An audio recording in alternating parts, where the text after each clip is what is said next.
फिर कोई दुख आ गया, फिर कोई तकलीफ आ गई, फिर कोई तकलीफ आ गई, बार बार आपको लग रहा है कि दुख पीछा ही नहीं छोड़ रहा, तो नंदीश्वर शिव महापुराण की कथा आपको कह रही है, प्रदोष के दिन, प्रदोष काल में 2 जगह दिए लगाना प्रारंभ कर दो। पहला, बेलपत्री के वृक्ष के नीचे पहला दिया प्रदोष काल में, प्रदोष के दिन बेलपत्री के वृक्ष के नीचे, और दूसरा दिया अपने दरवाजे की चौखट के बाहर। चलिए, एक माता के अगर प्राण चले जाते हैं तो पिता अपने बच्चे को फल पोस कर बड़ा करता है, उसको तैयार करना, स्कूल भेजना, टिफिन बनाना, उसका टिफिन बनाना, दुकान पर जाना, नौकरी पर जाना, सर्विस पर जाना, फिर बच्चे के लिए स्कूल जाना, उसको लेकर आना, बेटी को वापस लेकर। बेटी ने कहा पापा अब मुझे कोचिंग जाना पड़ेगा, अपनी दुकान की शटर नीचे गिरा देता है बाबू, पिता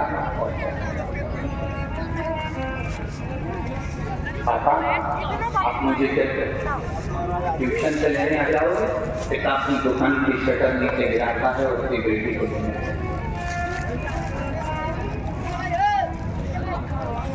बेटा माँ को प्रिय होता है पर बेटी अपने बाप को प्रिय होती है।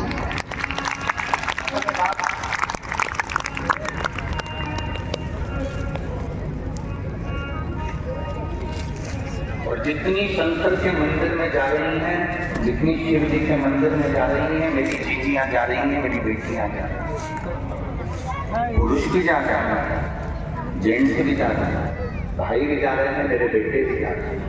पर सबसे ज्यादा मात्रा में अगर कथा में जाती हैं तो बेटियां जाती हैं, माताएं जाती हैं, मंदिर भी जाती हैं तो बेटियां जाती हैं, माताएं जाती हैं, बेटियां जाती हैं, माताएं जाती हैं। पिता,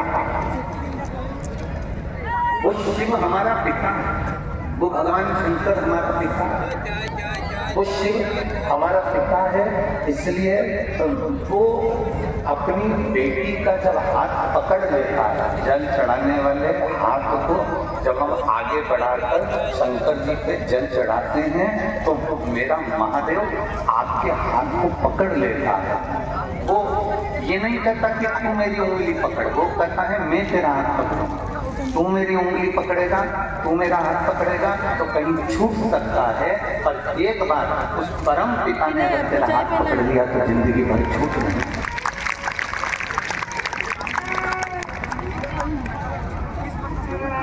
लोग कहते हैं कि बुरा वक्त आएगा तब पता चलेगा, बुरा वक्त आएगा तब मालूम पड़ेगा, बुरा वक्त आएगा तब देखा जाएगा।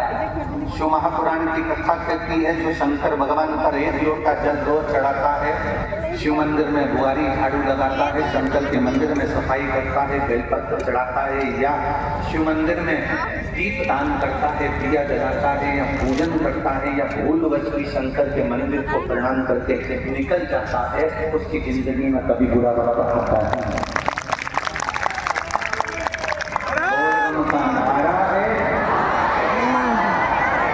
देखो ये मानव का शरीर है, ये मनुष्य का शरीर है, ये मानव की देह है।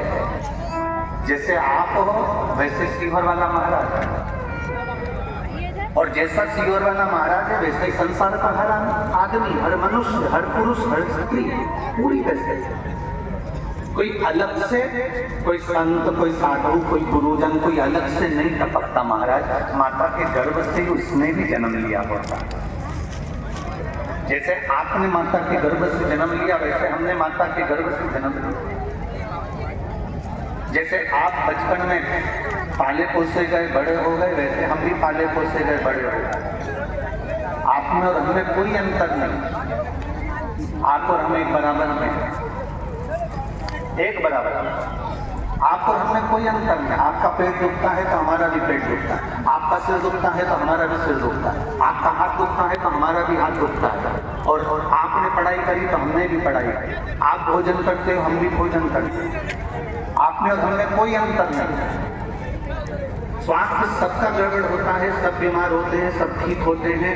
और हमने पहले भी कथा में बात कही है कि जो डॉक्टर होते हैं वो शंकर का एक रूप होते हैं, इसलिए बीमार पड़ने के बाद हम सबसे पहले डॉक्टर के पास जाते हैं। वो शिव का एक स्वरूप है, और जब वो दवाई देते हैं तो हम उसको विश्वास कर कर शंकर को समर्पित कर कर कुंडकेश्वर महादेव का नाम लेकर उसको खाना प्रारंभ करते।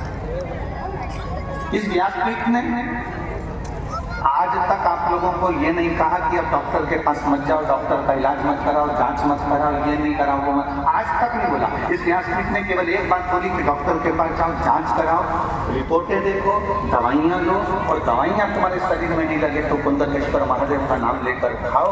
और इसके बाद में शिव जी का चढ़ा हुआ जल पियो, एक बेलपत्र खाओ, और जब बीमारी से फिर जांच कराने जाओ तो श्री शिवाय नमस्तुभ्यं बोलकर एक बार जांच कराओ, वो जांच अच्छी आएगी।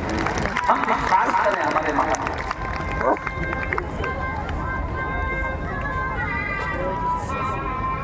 हमारे कर्म का भोग हमको भोगना है, और तुम्हारे कर्म का भोग तुम्हें भोगना है। कबीर खान जी ने बड़ा सुंदर कहा, गुरु की करनी गुरु भरेगा, चेला की करनी चेला, और उड़ जाएगा हंस। गुरु की करनी गुरु को भरना है, चेला की करनी चेले को भरना है, कोई दूसरा ना भरे। मत पूरे कर्म कर वरना पछताएगा, भगवान की आंखों से तू बच नहीं पाएगा, तू बच नहीं पाएगा। अरे ओ अज्ञानी मत कर, अरे ओ अज्ञानी मत कर, तेरे कर्म का फल ही तू ही पाएगा, जैसा किया तूने तेरे आगे। मत बुरे कर्म कर वरना